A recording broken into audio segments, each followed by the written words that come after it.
Welcome to my channel. The other time when I did a video on why South needs to support Mr. Peter Obi and why Mr. Peter Obi need to lock down South because the pathway for Mr. Peter Obi's presidency will start from Mr. Peter Obi locking down South and Southeast. He need to lock down these two zones and have them in his pocket. It will make things easier for him as he grabs or go after votes in other zones. And one of the zones that is critical to anybody to become president in Nigeria is the Middle Belt. I will explain to you why. If you are a follower of Nigerian politics, you know that for many years, President Muhammad Buhari as General Buhari have been contesting an election to become president of Nigeria from 2003 when he started up until 2011. He never won the presidency. He had always failed to get the ticket, to get the support of all Nigerians to be elected president until he reached an alignment with a section of the South in 2015. That was why he was able to emerge president. Now, I can tell you for free that if you examine all those years that Buhari had been losing the election from 2003 to 2011, you will discover that he was always rejected by the Middle Belt. It was only in 2015 that the Middle Belt did not reject him.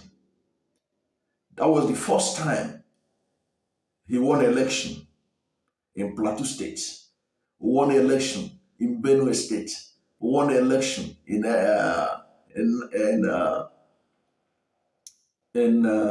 which other state? Kogi State. Because these states in the Middle Belt have been rejecting him all these years. So Middle Belt is key to Mr. Peter Obi's march to the presidency. He has to do well there. And there are indications that he will do well. And that is what this video is going to be all about. The pathway of victory for Mr. Peter Obi through the Middle Belt of Nigeria. Now let us explain this. What is the Middle Belt of Nigeria? Middle Belt of Nigeria consists of the north-central Nigeria and more. Sometimes it's seen as amorphous. Middle Belt of Nigeria, the core Middle Belt of Nigeria include Plateau, Kogi, Benue, Nasarawa, Taraba, Adamawa, now Southern Kaduna, Southern Borno, Southern Yobe, Southern Kebbi, and Southern Bauchi. Now, what will interest you is this. Why did the Middle Belt zone morphed into Northeast and Northwest? I will tell you why. When they talk about Southern Borno, it's part of Middle Belt. It is part of Borno that are predominantly Christian. When they tell you Southern Bauchi, it is the part of Bauchi that is predominantly Christian. If they tell you Southern Kaduna, It is part of Kaduna that is predominantly Christian. Ordinarily, if you are to base it on pure geography, some states that are in north, uh, in middle belt, many of them are in northeast, northwest. Like Kaduna State is in northwest, but southern Kaduna, they are members of Middle Belt Forum. So are the people of southern Bauchi and all the rest of them, because they have felt marginalized, and the things had gotten worse since 2015. So these places are going to influence the amount of votes that Mr. Peter Obi will have to harvest to be able to be president of Nigeria in 2023. Now, there are some states in the middle belt that are fully in middle belt, like Benue, like Nasarawa, like FCT, like Kogi, like Taraba. Now, these states, I can tell you for free that because of the vice president that Mr. Aswani Bola Ahmed Tinubu is going to pick, which is likely to be a Muslim from either northeast or northwest. These areas are going to reject Tinubu profoundly, because this area, they are looking for change. They bear the brunt of Fulani herdsmen killings. Many of their communities have been sacked. Many of them cannot go to farm. And incidentally, this middle belt, they are actually the food basket of the nation because of insecurity around their area. That is why the prices of foodstuff in Nigeria are soaring. Benue State now is weighed down by millions of IDPs. Benue never had IDPs before. They never had IDPs before. So states like that, and you have also often had the governor of Benue State, Mr. Otton, complaining about that there are about 8 or 10 local governments that are no-go areas in Benue State. The present administration have not helped matters. They are not likely to trust somebody who did not find anybody suitable, a Northern Christian, to be his vice president, that he can be able to be fair to them. They are not likely to go with Atiku, who they will see as merely a kind of change of guard between the same team. Because in their eyes, they have been suffering all these years, and Mr. Atiku Abubakar has never said anything about them. They can't expect much from him.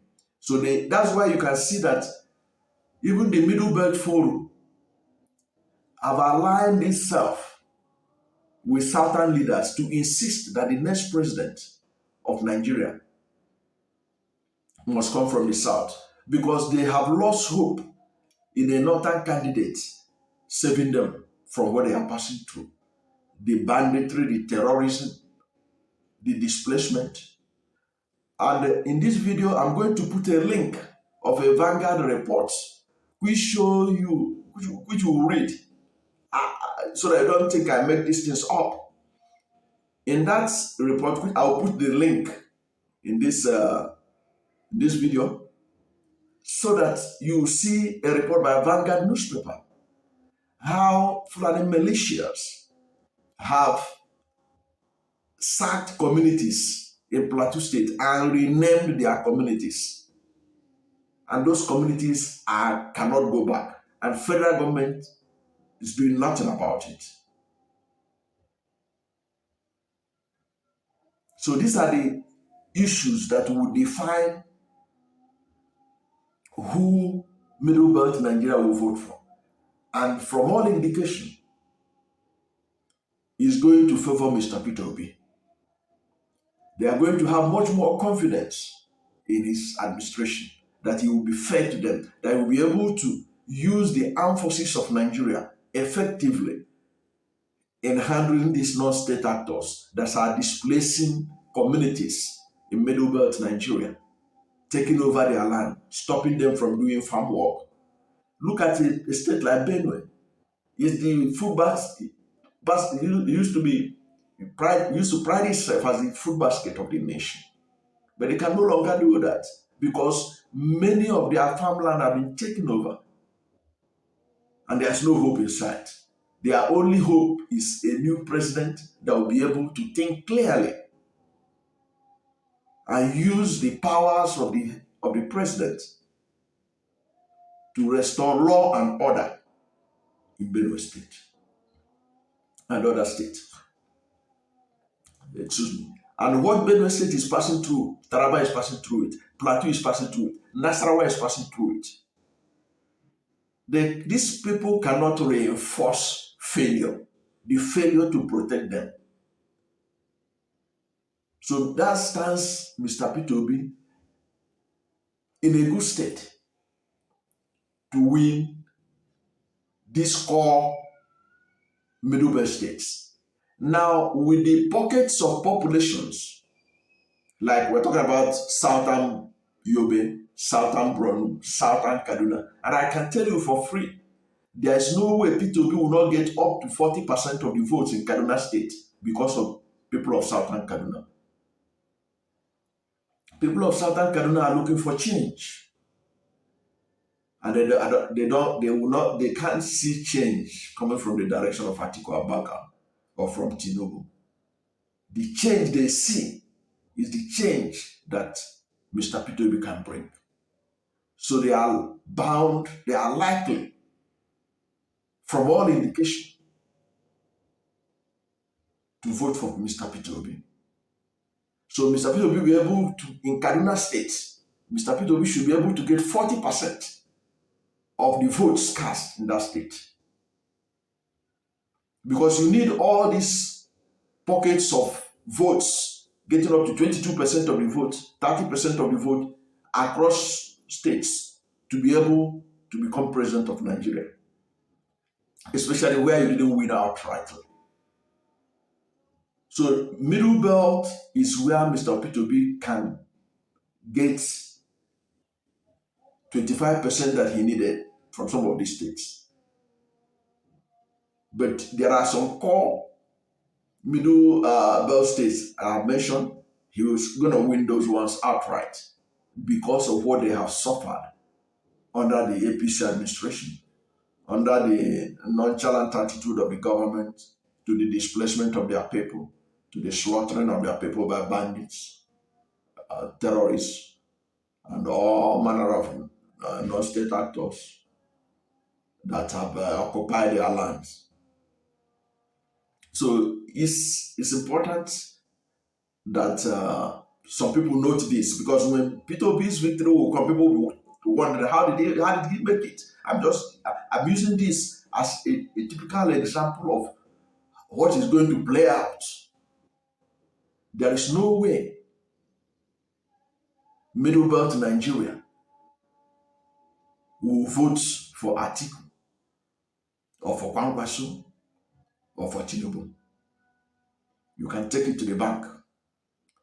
So that is an area that Mr. Peter Obi needs to intensify campaign, and I'm sure that even the people themselves are sensitized enough.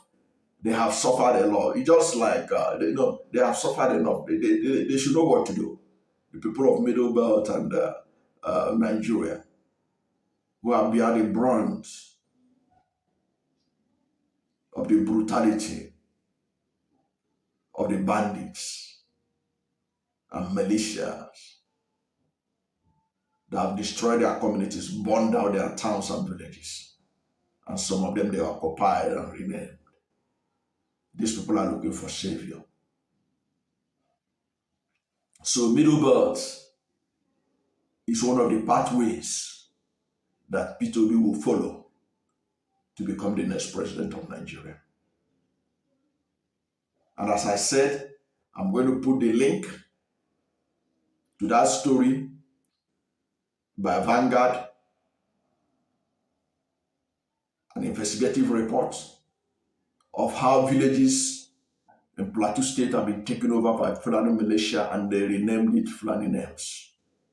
And the federal government is not doing anything about it. And when you have that kind of thing happening to a community or a state, you don't expect them to vote for people who will reinforce that kind of brutality against them. They are looking for savior. They are looking for change. That's why you see middle belt leaders, they have aligned themselves with southern leaders to say that the next president of Nigeria should come from the south. And they said preferably southeast. And if you look at the race now, the only southeast of note in the presidency right now who has momentum is Mr. Peter Obi. They are going to support him, I believe, going by what they are passing through, because they have not benefited anything from the present order. They have not benefited anything from northern presidents. They are looking for a savior. They want to be alive. To them right now, it is how to be alive, how to be able to access their community, how to be able to go to their farms. Many of these people are farmers, but they can no longer farm. They are looking for a liberator. They are looking for people like somebody like Mr. Peter Obi to help them survive. And I believe, all things being equal, they are going to vote for Mr. Peter Obi, because I'm sure, from what I have learned from people of these areas, they are tired of being killed. They want to be alive. They want to be able to sleep with their two eyes closed in their communities, in their ancestral lands. If you look at a group like Southern Kaduna People's Union, go and read the statement they have been issuing, that there's genocide against them. There is a genocide against them in their local governments, and they are being driven away. Southern Kaduna, according to Southern Kaduna People's Union, are having over 50,000 IDPs right now. So you don't expect them to vote for APC or to vote for PDP with Atiku as the presidential candidate. It's not going to work. These people are reasonable people. Of all, the most important thing in life and the essence of government is the protection of life and property.